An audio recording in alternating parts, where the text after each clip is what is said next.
Assalamualaikum warahmatullahi wabarakatuh.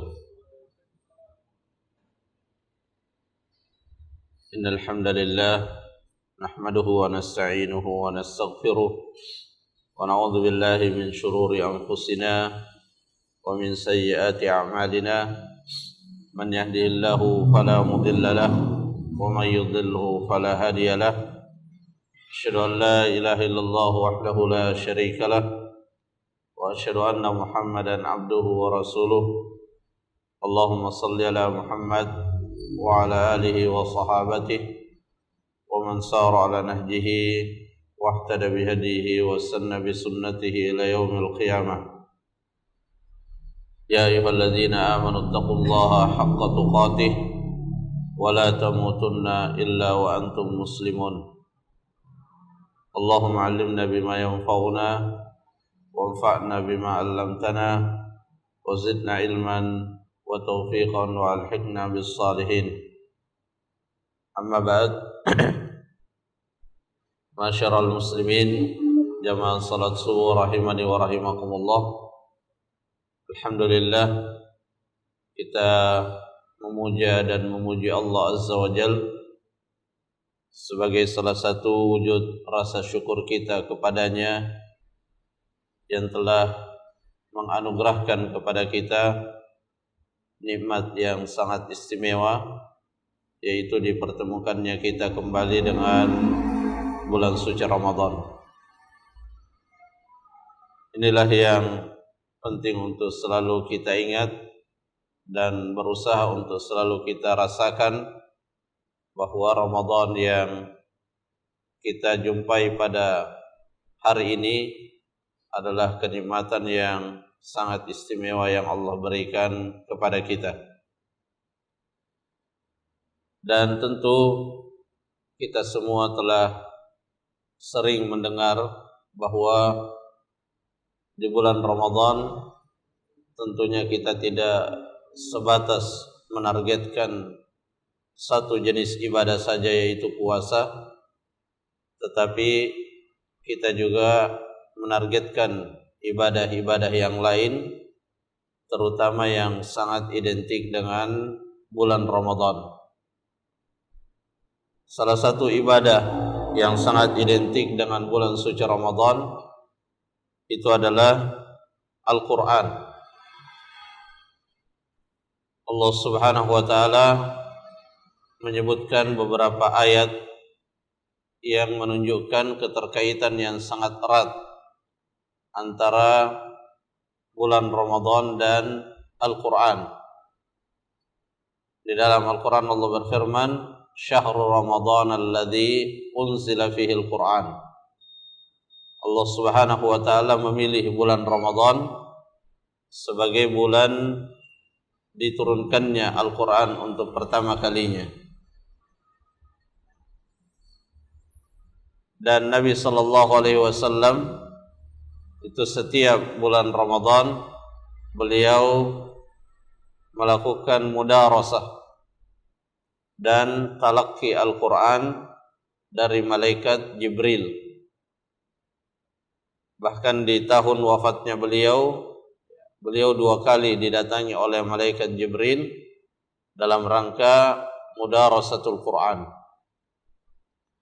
Oleh sebab itu, salah satu kegiatan, aktivitas utama yang penting untuk kita lakukan di bulan Ramadan, selain melaksanakan ibadah puasa, melaksanakan qiyam Ramadan atau salat tarawih, maka kita juga menjadikan interaksi dengan Al-Quran sebagai aktivitas yang sangat utama, terutama membaca ayat-ayat Al-Quran yang disertai dengan tadabbur dan perenungan terhadap makna-maknanya. Dan banyak sekali hadis-hadis Nabi SAW yang menjelaskan tentang keutamaan daripada membaca Al-Quran. Di antaranya Nabi pernah mengabarkan kepada kita semua bahwa ketika seseorang membaca Al-Quran, maka hitungan pahalanya itu tidak dihitung dari surah yang kita baca, tidak juga dihitung dari jumlah ayat yang kita baca, tetapi hitungan pahala Al-Quran itu dinilai dan dihitung dari huruf-huruf yang kita ucapkan. Jadi ketika kita membaca satu ayat, maka bukan satu pahala yang kita dapatkan, tetapi dilihat berapa jumlah huruf di dalam ayat tersebut. Karenanya Nabi menegaskan bahwa alif lam mim itu bukan satu pahala, tapi di situ ada 3 pahala karena di dalamnya ada 3 huruf. Dan yang lebih hebat lagi karena yang satu pahala, yang satu kebaikan itu bisa dilipat gandakan menjadi 10 kali lipat. Bahkan di bulan Ramadan bisa berlipat dengan kelipatan yang kita tidak bisa menghitungnya. Kita bisa membayangkan betapa banyak kebaikan yang bisa kita dapatkan jika kita berhasil menghatamkan Al-Quran. Jika kita bisa membaca Al-Quran 30 juz sepanjang bulan suci Ramadan. Terlebih lagi jika di antara kita ada yang bisa menghatamkannya secara berulang-ulang, bukan hanya sekali, 2 kali, 3 kali, ya, tetapi dia bisa menghatamkannya secara berulang-ulang, maka insya Allah tentu banyak sekali kebaikan yang akan didapatkan. Dan Nabi SAW juga pernah menyampaikan bahwa ketika seseorang membaca Al-Quran dan masih tersendat-sendat, maka itu jangan menjadi penghalang baginya untuk tetap membaca Al-Quran. Bahkan Nabi mengatakan orang yang seperti itu keadaannya, dia akan mendapatkan pahala dari jalur yang lain, di mana dia akan mendapatkan pahala dari bacaan Al-Qur'annya, dan juga dia akan mendapatkan pahala dari kepayahan yang ia hadapi di saat dia membaca Al-Qur'an. Dan bagi yang belum tahu cara membaca Al-Qur'an, maka bulan Ramadan juga momen yang sangat tepat untuk kita mulai belajar untuk membaca Al-Qur'an. Dan tidak ada kata terlambat dalam hal yang berkaitan dengan kebaikan. Jamaah rahimakumullah, tetapi kita juga menyadari dan kadang kita alami atau kita saksikan pada sebagian daripada saudara-saudara kita, meskipun Al-Quran itu memiliki banyak keutamaan di saat kita membacanya, di saat kita mentadaburinya, tetapi terkadang ketertarikan kita kepada Al-Quran itu tidak bertahan lama, sehingga Al-Quran hanya dibaca beberapa saat saja. Bahkan yang lebih buruk lagi jika kemudian Al-Quran itu sama sekali tidak dibaca. Maka disinilah pentingnya untuk kita mengenali Al-Quran secara lebih mendalam. Dan Allah Subhanahu wa Ta'ala di dalam Al-Quran itu mengenalkan kepada kita tentang hakikat daripada Al-Quran tersebut. Jadi Al-Quran dikenalkan oleh Allah Subhanahu wa Ta'ala bukan hanya sebatas bahwa dia adalah kalamullah, tetapi Allah Subhanahu wa Ta'ala juga menyebutkan kekhususan daripada Al-Quran dan juga sifat-sifat yang ada pada Al-Quran. Di antara kekhususan daripada Al-Quran yaitu Allah Subhanahu wa Ta'ala menjamin keterjagaannya sampai hari kiamat. Inilah yang tidak ada pada kitab-kitab yang lain, kitab-kitab sebelumnya yang Allah pernah turunkan. Jika kitab-kitab yang sebelumnya itu hanya terjaga di masa Nabi yang diturunkan kepadanya kitab masih hidup, ketika mereka sudah meninggal, maka kitab tersebut sudah tidak lagi terjaga. Sehingga dalam sejarah terbukti bahwa sepeninggal para nabi tersebut terjadilah penyelewengan-penyelewengan, baik itu penambahan ataupun pengurangan. Sehingga mereka yang berusaha tetap berpegang pada kitab tersebut pasti tidak akan bisa berpegang pada kitab itu, karena yang mereka baca itu sudah tidak dalam bentuk aslinya, sudah mengalami perubahan. Dan itu disebutkan oleh Allah Subhanahu wa taala di dalam Al-Qur'an bahwa terjadi penambahan dan pengurangan. Berbeda halnya dengan Al-Qur'an. Allah Subhanahu wa taala menyatakan inna nahnu nazzalna dzikra wa inna lahu lahafizun. Sesungguhnya kamilah yang menurunkan az-dzikra, yaitu Al-Qur'an, wa inna lahu lahafizun, dan kami pula yang menjaganya. Dengan keterjagaan Al-Qur'an ini, maka setiap umat Islam juga memiliki kesempatan untuk tetap bisa menjaga agamanya. Kita bisa menikmati agama Islam sebagaimana yang ada pada masa Nabi dan para sahabat-sahabatnya, karena rujukan dan referensi utamanya itu dijaga oleh Allah Subhanahu wa taala. Kemudian kekhususan yang lain yang ada pada Al-Qur'an, di mana dia merupakan satu-satunya kitab suci yang juga dijadikan sebagai mukjizat.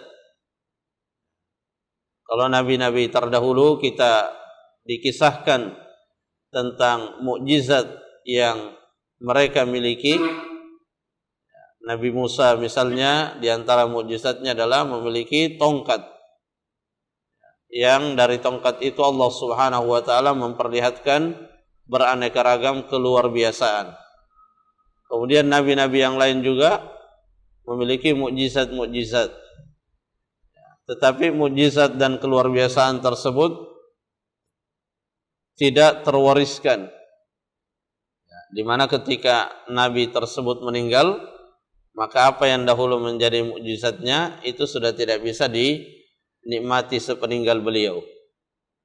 Tongkatnya Nabi Musa misalnya, begitu beliau meninggal maka sudah tidak bisa lagi menjadi mukjizat sebagaimana ketika Nabi Musa masih hidup. Berbeda halnya dengan Al-Qur'an.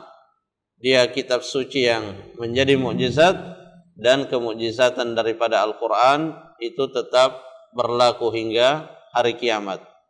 Sehingga meskipun banyak orang berusaha untuk meniru Al-Qur'an, maka mereka tidak akan bisa menirunya. Jangankan satu surah, satu ayat saja itu tidak akan bisa menyamai Al-Qur'an.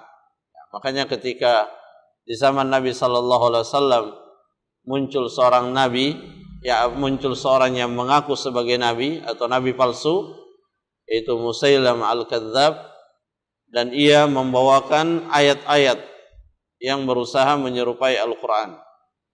Suatu ketika Musailamah datang kepada salah seorang yang bernama Amr bin al-As, sahabat Nabi yang ketika itu belum masuk Islam.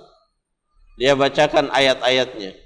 Musailamah bacakan ayat-ayat kepada Amr bin al-As yang ketika itu dia masih kafir. Dan setelah membaca ayat-ayat tersebut, Amr bin al-As mengatakan, innaka ta'lam anni a'lam annaka kadzdzab. Sesungguhnya engkau tahu bahwa saya tahu engkau sedang berdusta. Artinya apa? Artinya Amr bin al-As yang saat itu masih berada di atas kekufuran bisa mengetahui, bisa mendeteksi bahwa apa yang disampaikan oleh Musailamah itu bukanlah ayat-ayat Al-Qur'an. Jadi ini adalah keluar biasaan yang Allah berikan. Kemudian Allah Subhanahu wa taala menjelaskan beberapa sifat-sifat Al-Qur'an, di mana ketika kita mengetahui sifat-sifat tersebut, maka kita akan lebih mengenal Al-Quran itu sendiri. Disebutkan bahwa Al-Quran itu majid, azim. Al-Quran itu mulia, Al-Quran itu agung. Qaf wal Quranil Majid. Dia mulia, dia agung. Dan para ulama menjelaskan, di antaranya disebutkan oleh Syekh Ibn Utsaimin rahimahullah di dalam kitab beliau Usul fi Tafsir, bahwa setiap sifat yang ada pada Al-Quran itu tidak berhenti pada Al-Quran itu sendiri, tetapi sifat itu juga bisa dimiliki oleh orang-orang yang dekat kepada Al-Quran. Sehingga ketika dikatakan Al-Quran itu mulia, Al-Quran itu agung, maka kemuliaan dan keagungan Al-Quran itu juga akan didapatkan oleh orang-orang yang membacanya dan mengamalkannya. Dan itu adalah fakta sejarah bagaimana keadaan manusia antara sebelum mengamalkan Al-Quran dan setelah mereka mengamalkan Al-Quran. Kita bisa melihat dan membandingkan bagaimana keadaan orang-orang Arab sebelum diturunkannya kepada mereka Al-Quran dan setelah Al-Quran diturunkan kepada mereka. Sebelum diturunkan Al-Quran, maka Allah Subhanahu wa ta'ala melabeli mereka sebagai jahiliyah. Tetapi ketika Al-Quran diturunkan kepada mereka, maka label jahiliyah itu dicabut. Tidak lagi mereka digelari dengan jahiliyah. Bahkan Nabi SAW mengatakan, khairul quruni qarni.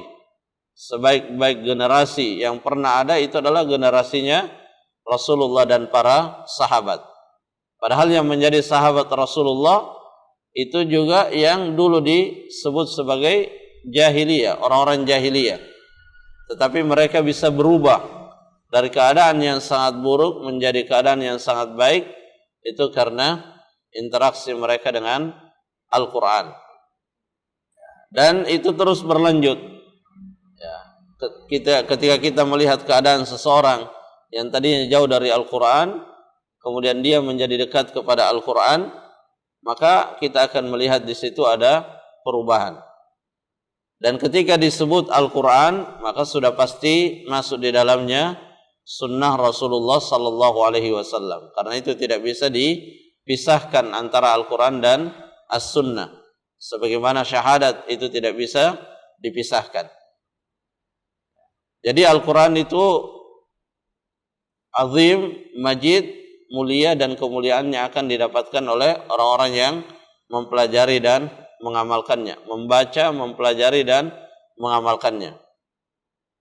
Pernah suatu ketika Umar bin Al-Khattab di saat beliau menjadi khalifah itu ditemui oleh salah seorang gubernurnya ketika musim haji. Ketika itu Umar bin Khattab radhiyallahu an bertanya kepada gubernurnya, siapa yang menjadi pejabat sementara di wilayahmu? Maka sang gubernur menyebutkan satu nama, dan mendengar nama itu Umar terheran. Dia heran karena yang diketahui oleh Umar bahwa nama tersebut atau orang tersebut yang menjadi pejabat sementara itu adalah bekas budak. Dia dulunya adalah seorang budak. Maka ketika sang gubernur melihat keheranan yang ada pada diri Umar, maka beliau, sang gubernur ini langsung menjelaskan bahwa dia ini adalah orang yang pandai memahami Al-Quran, pandai membaca Al-Quran, memahami Al-Quran, dan juga pandai dalam hal ilmu warisan. Maka seketika Umar teringat dengan firman Allah, dengan hadis Nabi sallallahu alaihi wasallam, "Innallaha yarfa'u bihadzal Qur'ani aqwaman wa yadh'u bihi akharin."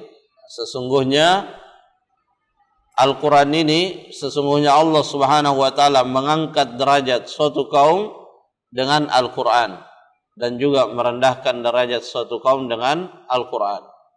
Bagi orang yang cinta kepada Al-Quran, rajin membaca dan mempelajari serta mengamalkan Al-Quran, maka dia akan diangkat derajatnya. Tetapi bagi yang benci kepada Al-Quran, abai terhadap Al-Quran, maka dia akan direndahkan derajatnya oleh Allah Subhanahu wa ta'ala. Dan lagi-lagi semua ini ada fakta sejarahnya. Ada Abu Bakar As-Siddiq, ada Umar bin Khattab, di pihak yang lain ada Abu Jahal, ada Abu Lahab, dan yang semisal dengan mereka. Ada yang sangat dimuliakan oleh Allah, ada juga yang sangat dihinakan oleh Allah Subhanahu wa ta'ala. Kemudian di antara sifat daripada Al-Quran, itu disebutkan juga di dalam Al-Quran bahwa dia adalah Al-Furqan. Dia adalah pembeda. Dia adalah pembeda antara yang hak dengan yang batil. Sehingga ketika suatu kelompok masyarakat, suatu komunitas yang tadinya mungkin melakukan suatu keburukan yang sama, ketika Al-Quran mereka pelajari, maka pasti di situ akan terjadi pembelahan. Ada yang tetap bertahan dalam keburukan dan ada yang mengikuti petunjuk Al-Quran. Dan itu kita bisa lihat keadaan orang-orang Arab ketika Al-Quran itu diturunkan. Yang tadinya mereka itu satu di atas kesyirikan, satu di atas keburukan. Mereka semua berada di atas keburukan yang sama. Tapi begitu Al-Quran turun di tengah-tengah mereka, maka terjadi pembelahan. Ada furqan, ada pembelahan antara yang hak dengan yang batil. Ada yang mengikuti Al-Quran dan ada yang tetap berada di atas kebatilannya.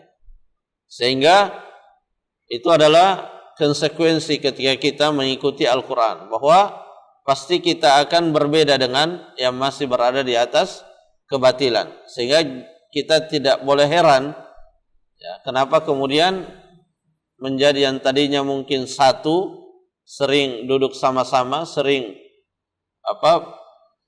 berkumpul sama-sama, tiba-tiba terjadi hal-hal yang berbeda dari sebelumnya. Maka itu adalah bagian dari konsekuensi ketika kita mempelajari dan berusaha mengamalkan Al-Quran. Karena Al-Quran memang memiliki fungsi sebagai furqan, sebagai pembeda. Kemudian yang juga disebutkan di dalam Al-Quran, bahwa Al-Quran ini memiliki pengaruh yang sangat kuat. Sebagaimana di ayat yang pernah kita sampaikan di sini, Allah Subhanahu wa ta'ala menggambarkan kuatnya pengaruh Al-Quran itu, "Lau anzalna hadzal Qur'ana ala jabalin la ra'aitahu khashi'an mutasaddian min khasyatillah." Sekiranya Al-Quran diturunkan pada gunung, maka gunung itu akan hancur dan ketakutan. Takut kepada Allah Subhanahu wa ta'ala. Ini menunjukkan bahwa Al-Quran itu memberikan pengaruh dan mengingatkan kepada kita bahwa Al-Quran tidak sekedar dibaca, tetapi tujuan utama daripada Al-Quran itu adalah ditadabburi supaya kita bisa mengambil pelajaran darinya. Allah berfirman dalam Al-Quran, "Kitabun anzalnahu ilaika mubarakun." Kitab yaitu Al-Quran yang kami turunkan kepada kalian, yang di dalamnya penuh dengan keberkahan. Liyadabbaru ayatihi, agar mereka mentadabburi ayat-ayatnya. Mentadabburi, mempelajari makna-maknanya, kemudian direnungi makna-makna tersebut, agar tujuan berikutnya waliyatadzakkara ulul albab, agar mengambil pelajaran dari ayat-ayat tersebut ulul albab, orang-orang yang berakal. Jadi di momen Ramadan ini merupakan kesempatan yang terbaik bagi kita. Di saat hati kita sedang dalam kondisi yang terbaik karena kita sedang berpuasa, kemudian kita lebih disiplin dalam melakukan ibadah, hati kita dalam keadaan yang sangat terbaik, dan Al-Quran itu akan memberikan pengaruh kepada orang yang hatinya sedang dalam kondisi yang terbaik. Allah berfirman dalam inna fi dzalika ladzikra liman kana lahu qalb. Sesungguhnya Al-Qur'an itu benar-benar akan menjadi peringatan bagi orang-orang yang memiliki hati. Maksudnya orang-orang yang hatinya sedang dalam keadaan yang terbaik. Maka hadirnya bulan suci Ramadan kita manfaatkan selain untuk berpuasa di siang hari, qiyam Ramadan di malam hari, maka siang dan malamnya kita manfaatkan untuk membaca Al-Quran. Ya, bisa kita membaca Al-Quran sambil kita perhatikan makna-maknanya. Bisa juga kita baca dulu, kemudian setelah kita baca lagi sambil memperhatikan makna-maknanya. Dan kita selalu niatkan di setiap interaksi kita dengan Al-Quran itu adalah bagaimana kita bisa meraih petunjuk daripada Al-Quran. Karena zaman ini adalah zaman yang penuh dengan fitnah. Zaman yang penuh dengan hal-hal yang memalingkan kita dari perkara-perkara yang bermanfaat, yang terkadang kita tidak sadari. Ya, hari ini kita masih terus menyaksikan orang berdebat pada perkara-perkara yang tidak menjadi bagiannya, bukan menjadi urusan dirinya, tetapi mereka habiskan waktunya dalam urusan yang seperti itu. Ini adalah fitnah. Dia terpalingkan dari hal-hal yang bermanfaat. Maka jangan sampai hal-hal yang seperti itu, fitnah-fitnah seperti itu menimpa diri kita. Caranya supaya kita tidak tergiring oleh arus yang seperti itu, ya kita mulai untuk kembali ya kepada Al-Quran. Kita awali dengan cinta dalam membacanya, kita sering-sering membacanya, ya, karena membacanya itu akan menambah keimanan. Karena bertambahnya pahala, bertambah keimanan kita. Lalu kemudian kita mempelajarinya dan semua kita bisa mengambil pelajaran. Ketika ada pelajaran yang bisa kita dapatkan dari Al-Quran, maka itu adalah ya, kata Allah Subhanahu wa Ta'ala, itu adalah petunjuk yang sangat berharga. Ya, dia adalah petunjuk yang sangat berharga. Ya, dan Al-Quran ini memang posisinya sebagai hudan. Ya, dia adalah sebagai petunjuk. Dan dalam hidup ini kita sangat butuh banyak petunjuk. Tidak hanya 1-2 petunjuk, tapi kita banyak butuh kepada petunjuk. Karena melihat pada situasi dan kondisi zaman yang memang semakin hari dalam urusan agama, ya dunia ini semakin hari semakin bertambah usianya, maka semakin banyak fitnah dalam urusan agama. Sebaliknya, dalam urusan dunia dia semakin berkembang. Jadi dunia itu disebutkan oleh Rasulullah SAW bahwa semakin tua usianya maka semakin maju dunianya. Hal-hal yang berkaitan dengan kesenangan dunia itu semakin maju.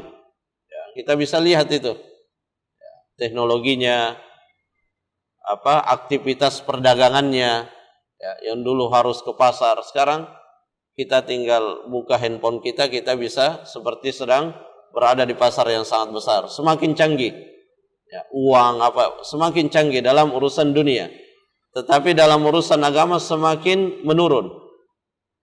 Kenapa? Karena itu tadi, fitnahnya semakin kuat, sehingga orang lebih banyak tertarik kepada dunia dan meninggalkan urusan-urusan akhirat. Nah, disinilah menjadi sangat penting untuk kita memodali diri kita dengan petunjuk-petunjuk yang kita ambil dari Al-Quran dan tentunya juga dari sunnah-sunnah Rasulullah Sallallahu Alaihi Wasallam. Itu mungkin yang bisa kita jelaskan berkaitan dengan Al-Quran yang sangat identik dengan bulan suci Ramadan. Dan jika ada hal-hal yang ditanyakan berkaitan dengan Al-Quran dan juga berkaitan dengan hukum-hukum puasa, dipersilahkan. Wallahu ta'ala alam bissawab.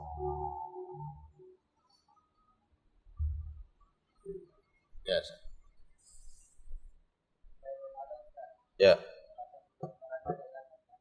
Ya.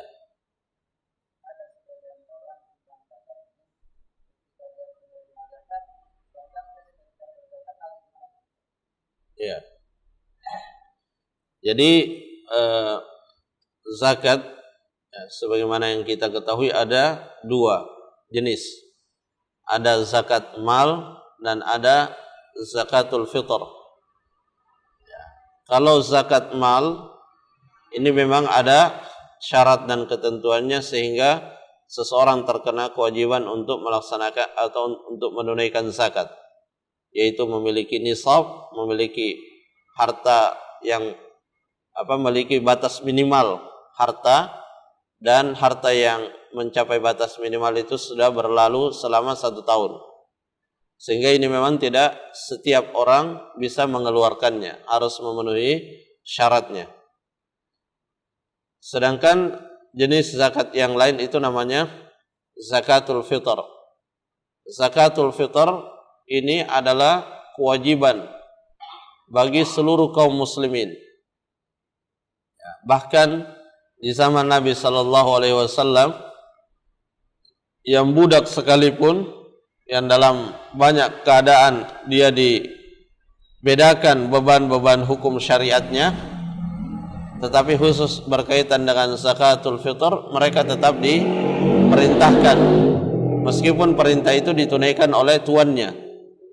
Ya, karena tujuan daripada zakatul fitr itu bukan hanya sekedar memberi makan bagi orang miskin, tetapi tujuan lainnya adalah tuhratun lis-shaim. Itu adalah penyuci bagi orang yang berpuasa. Karena dalam menjalankan puasa, seseorang tidak lepas dari hal-hal yang buruk, terutama yang berkaitan dengan lisannya. Maka itu harus dibersihkan melalui zakat. Nah, dari sini kita bisa memahami bahwa siapapun itu berkepentingan dengan zakatul fitr, termasuk orang miskin ketika dia punya kelebihan makanan pada hari itu. Ya. Jadi zakatul fitr itu sudah bisa diterima langsung oleh orang miskinnya itu pada 2 hari sebelum Ramadan. Ya. Kalau kaum muslimin mewakilkan kepada satu pihak, bisa dia wakilkan dari sejak awal, tapi memberikannya kepada orang miskin itu paling cepat 2 hari, ya, 2 hari sebelum Ramadan atau 2-3 hari sebelum, bukan sebelum Ramadan, sebelum Idul Fitri. Maka ketika ada orang miskin menerima zakat, ya, dan dia menerima zakatul fitr maksudnya, atau mungkin juga zakat mal dia terima, dan dia yang tadinya keadaannya adalah kekurangan makanan, karena banyak yang dia terima, maka dia menjadi kelebihan makanan.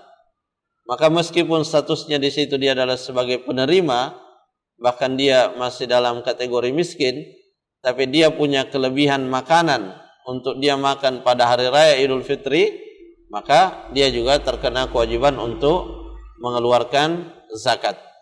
Ya, karena Nabi SAW telah menjelaskan ukuran wajib zakatul fitr itu adalah adanya kelebihan makanan pada hari itu. Adanya kelebihan makanan.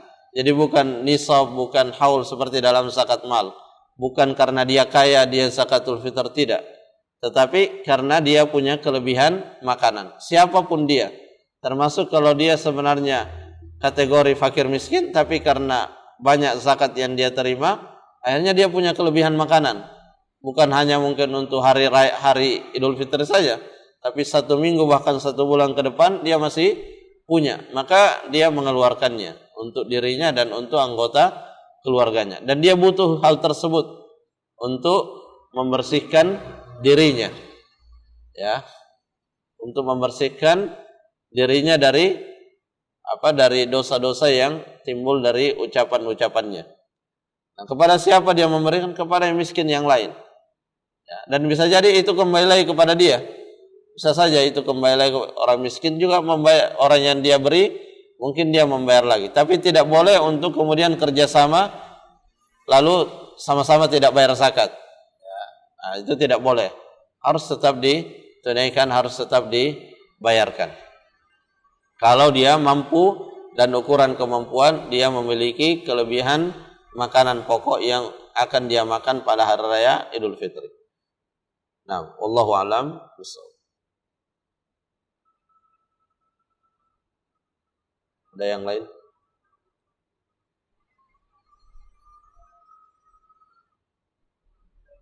Ya. Ya? Apa itu? Iya. Jadi di dalam Al-Quran itu disebutkan dan juga di dalam hadis bahwa orang yang tidak berpuasa itu ada dua keadaannya. Ada yang dia tidak berpuasa karena dia memang sudah sama sekali tidak bisa berpuasa.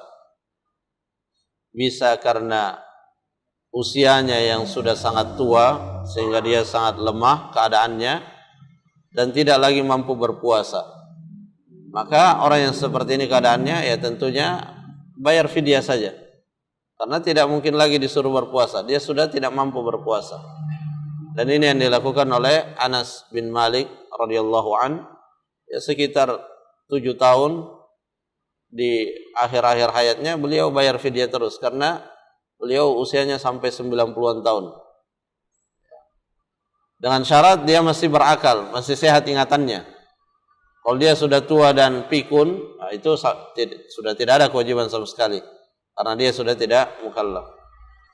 Kemudian yang kedua, yang tidak bisa berpuasa karena ada penyakit yang penyakitnya itu menurut dokter sudah sulit untuk disembuhkan atau dalam hitungan dokter sudah tidak mungkin sembuh dalam kalkulasi dokter, meskipun dalam ilmu Allah bisa saja itu sembuh, tapi dokter dalam prediksinya secara keilmuan yang mereka miliki sudah tidak bisa sembuh, maka dia bayar fidyah juga.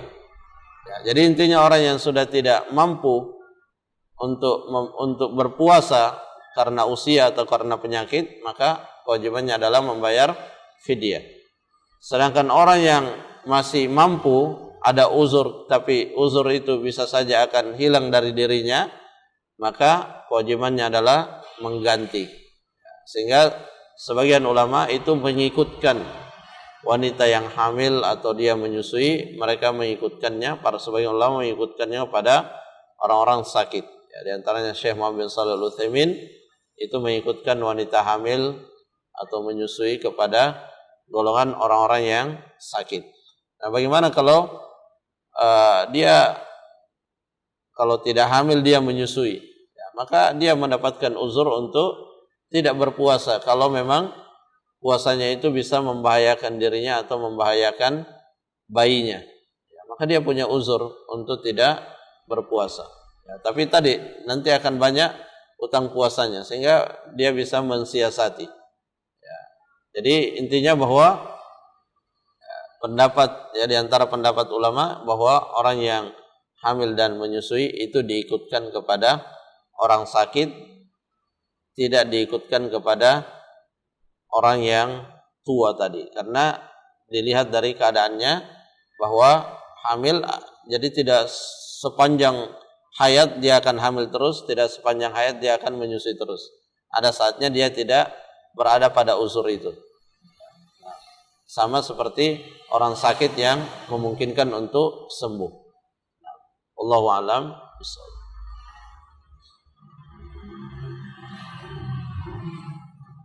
Ada yang lain?